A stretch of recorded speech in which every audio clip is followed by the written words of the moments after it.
स्वागत है आप सभी का। दूरदर्शन समाचार आप देख रहे हैं और सांकेतिक भाषा के इस खास बुलेटिन को लेकर हाजिर हूं मैं कृतिका और मेरे साथ है मेरी सहयोगी मनीषा, जो खबरों को सांकेतिक भाषा के जरिए आप सभी तक पहुंचाएंगी। तो चलिए शुरुआत करते हैं इस खास बुलेटिन की और सबसे पहले देख लेते हैं सुबह की सुर्खियां। पेरिस ओलंपिक में नीरज चोपड़ा 89.45 मीटर के थ्रो के साथ भारत को दिलाया पहला रजत पदक। राष्ट्रपति और प्रधानमंत्री ने दी जीत की बधाई। वहीं कुश्ती में आज अमन सहरावत से कांस्य पदक की उम्मीद। न्यूजीलैंड दौरे पर राष्ट्रपति द्रौपदी मुर्मू आज ऑकलैंड में नागरिक अभिनंदन समारोह में होंगी शामिल। राष्ट्रपति यात्रा के अंतिम चरण में तिमोर लेस्ते के लिए होंगी रवाना।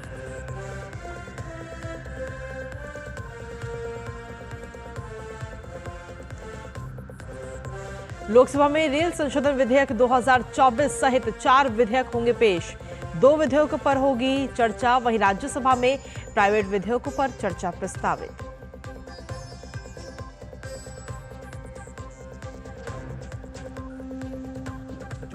विदेश मंत्री डॉक्टर एस जयशंकर मालदीव के 3 दिवसीय दौरे पर होंगे रवाना। यात्रा का मकसद दोनों देशों के बीच घनिष्ठ साझेदारी को मजबूत करना।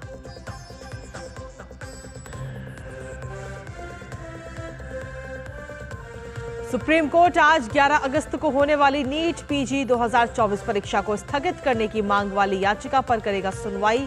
तमाम परेशानियों के चलते परीक्षा को स्थगित करने की लगाई है गुहार।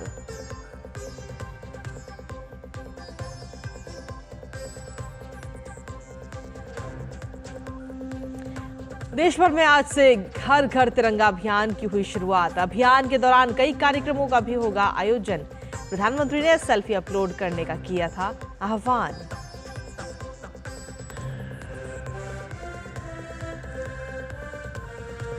अमेरिका में इस साल होने वाले राष्ट्रपति पद के चुनाव में रिपब्लिकन उम्मीदवार डोनाल्ड ट्रंप और डेमोक्रेटिक उम्मीदवार कमला हैरिस ने 10 सितंबर को चुनावी बहस के लिए जताई सहमति। एबीसी पर ट्रंप और हैरिस होंगे आमने सामने।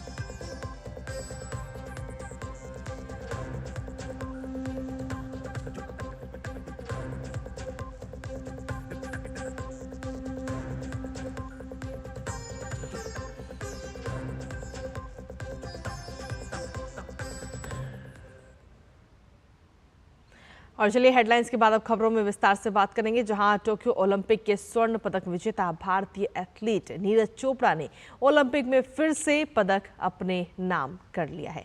आपको बता दें कि नीरज चोपड़ा ने पेरिस ओलंपिक में 89.45 मीटर के सर्वश्रेष्ठ थ्रो के साथ रजत पदक जीतने में कामयाबी हासिल की है। नीरज ने फाउल के साथ शुरुआत की थी, लेकिन दूसरे प्रयास में अपने इस सत्र का सर्वश्रेष्ठ प्रदर्शन किया। हालांकि वो स्वर्ण पदक जीतने से चूक गए और इसी के साथ पेरिस ओलंपिक में भारत का ये 5वां पदक और पहला रजत पदक है। इससे पहले भारत ने 4 कांस्य पदक अपने नाम किए थे। खास बात यह है कि नीरज ने लगातार दूसरे ओलंपिक में मेडल जीता है।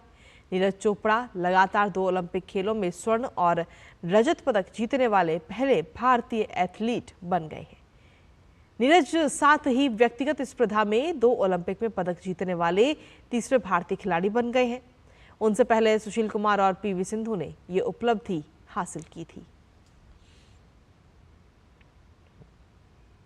पेरिस ओलंपिक में रजत पदक जीतने पर भारत के स्टार भाला फेंक एथलीट नीरज चोपड़ा ने कहा कि देश के लिए पदक जीतने की खुशी है, लेकिन अब अपने प्रदर्शन को बेहतर करने का समय है।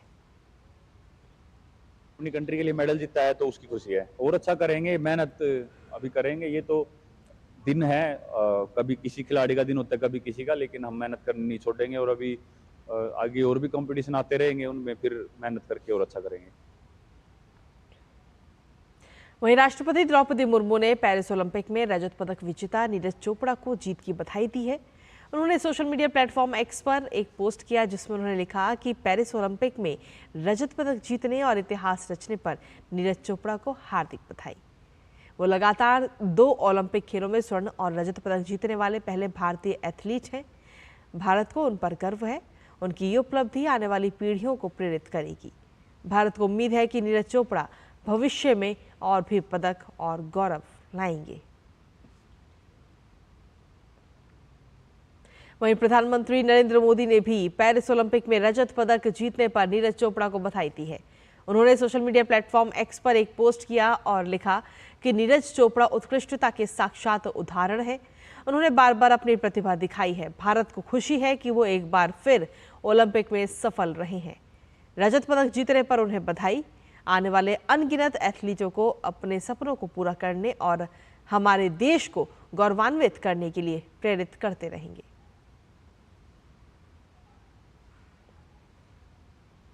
पेरिस ओलंपिक में आज भारतीय पहलवान अमन सहरावत से कांस्य पदक की उम्मीद है। अमन सहरावत आज 57 किलोग्राम भार वर्ग में कांस्य पदक के लिए मुकाबला खेलेंगे। अमन का मुकाबला पुर्तो रिको के डारियल टोई क्रूज से होगा। इससे पहले अमन सहरावत ने क्वार्टर फाइनल में अल्बानिया के पहलवान जेलिम खान एबकारोव को हराया। सेमीफाइनल में अपनी जगह बनाई थी, लेकिन सेमीफाइनल में जापान के रेई हिगुची से उन्हें हार का सामना करना पड़ा था।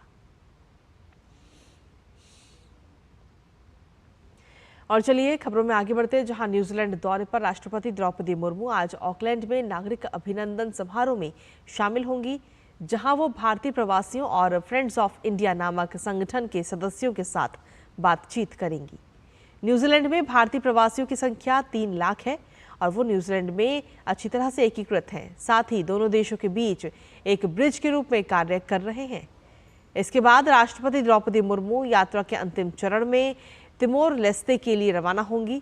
तो वहीं कल राजकीय भोज में बोलते हुए राष्ट्रपति मुर्मू ने घोषणा की कि भारतीय राजनयिक पहुंच को और बढ़ाने के लिए ऑकलैंड में एक वाणिज्य दूतावास खोला जाएगा।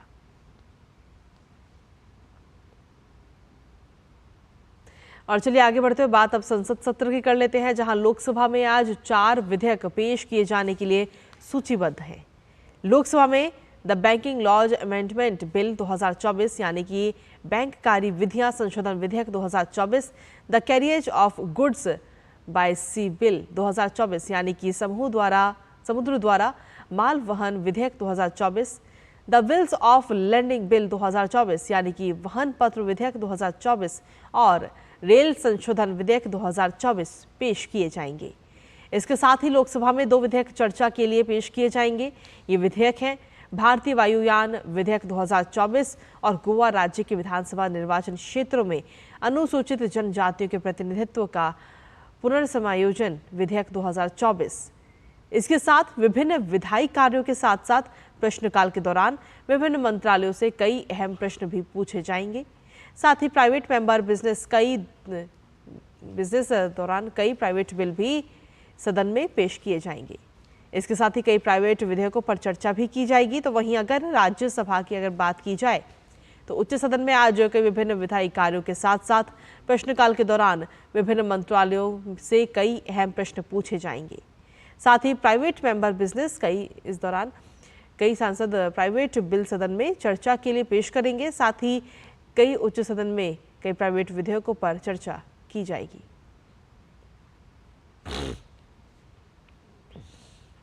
विदेश मंत्री डॉक्टर एस जयशंकर आज से 3 दिवसीय मालदीव की आधिकारिक यात्रा पर रहेंगे। यात्रा का उद्देश्य दोनों देशों के बीच साझेदारी को बढ़ाने के साथ ही दोनों देशों के बीच घनिष्ठ संबंधों को मजबूत करना है। साथ ही भारत के नेबरहुड फर्स्ट और सागर विजन का अहम हिस्सा है। विदेश मंत्री की ये यात्रा इस वर्ष जून में नई केंद्रीय मंत्रिपरिषद की शपथ ग्रहण समारोह में शामिल होने के लिए मालदीव के राष्ट्रपति मोहम्मद मुइज्जू की भारत यात्रा के बाद हो रही है। विदेश मंत्री ने इससे पहले जनवरी 2023 में मालदीव का दौरा किया था।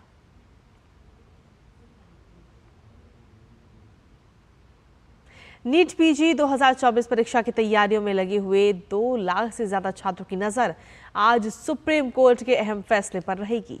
दरअसल आज सुप्रीम कोर्ट नीट पीजी 2024 परीक्षा स्थगित करने की याचिका पर सुनवाई करेगा।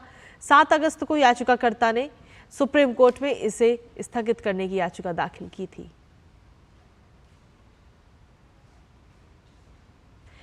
मुंबई के प्राइवेट कॉलेज में हिजाब, नकाब, बुर्का, स्टॉल और कैप पहनने पर लगी रोक के खिलाफ सुप्रीम कोर्ट आज अहम सुनवाई करेगा। एक दिन पहले याचिकाकर्ता की ओर से वकील ने जल्द सुनवाई की मांग करते हुए सुप्रीम कोर्ट से कहा कि परीक्षाएं शुरू होने वाली हैं और प्रतिबंध के कारण अल्पसंख्यक वर्ग की छात्राओं को परेशानी का सामना करना पड़ेगा। याचिका में बॉम्बे हाई कोर्ट के आदेश को चुनौती दी गई है। हाई कोर्ट ने चेंबूर ट्राम्बे एजुकेशन सोसाइटी की एनजी आचार्य और डी के मराठा कॉलेज के प्रतिबंध लगाने के आदेश में हस्तक्षेप से इनकार कर दिया था। बॉम्बे हाई कोर्ट ने अपने आदेश में कहा था कि प्रतिबंध का नियम छात्रों के मौलिक अधिकार का हनन नहीं करता। ड्रेस कोड अनुशासन बनाए रखने के लिए होता है और संस्था में प्रशासन और अनुशासन बनाए रखना कॉलेज का बुनियादी अधिकार है। और वहीं आज से पूरे देश में हर घर तिरंगा अभियान शुरू हो रहा है। यह अभियान 15 अगस्त तक जारी रहेगा। साल 2022 में आजादी के अमृत महोत्सव के अंतर्गत शुरू हुआ यह अभियान आज एक जन आंदोलन का रूप ले चुका है। प्रधानमंत्री ने इस अभियान की शुरुआत के दौरान देशवासियों में स्वतंत्रता दिवस पर हर घर तिरंगा.com पर सेल्फी अपलोड करने का भी आह्वान किया था। केंद्रीय पर्यटन मंत्रालय की ओर से दी गई जानकारी के मुताबिक पिछले साल हर घर तिरंगा अभियान के तहत 10 करोड़ से ज्यादा सेल्फी अपलोड की गई थी। हर घर तिरंगा उत्सव के तहत देश भर में लोक संपर्क से जुड़ी विभिन्न गतिविधियां भी आयोजित की जाएंगी। इनमें तिरंगा दौड़, तिरंगा संगीत कार्यक्रम, नुक्कड़ नाटक, चित्रकला प्रतियोगिता, तिरंगा के विकास पर प्रदर्शनी और फ्लैश मॉब शामिल है।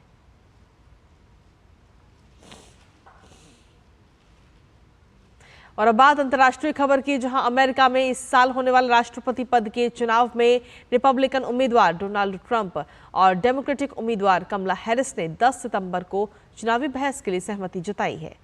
अमेरिकी व्यापारिक टेलीविजन प्रसारण नेटवर्क अमेरिकन ब्रॉडकास्टिंग कंपनी ने बताया कि इसमें दोनों उम्मीदवारों का आमना सामना होगा।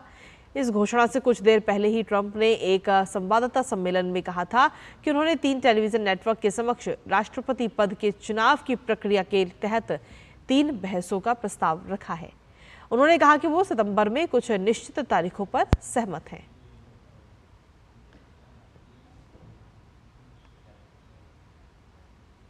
और इसी के साथ फिलहाल सांकेतिक भाषा के इस खास बुलेटिन में मुझे, मेरी सहयोगी मनीषा और हमारी पूरी टीम को दीजिए अनुमति। नमस्कार।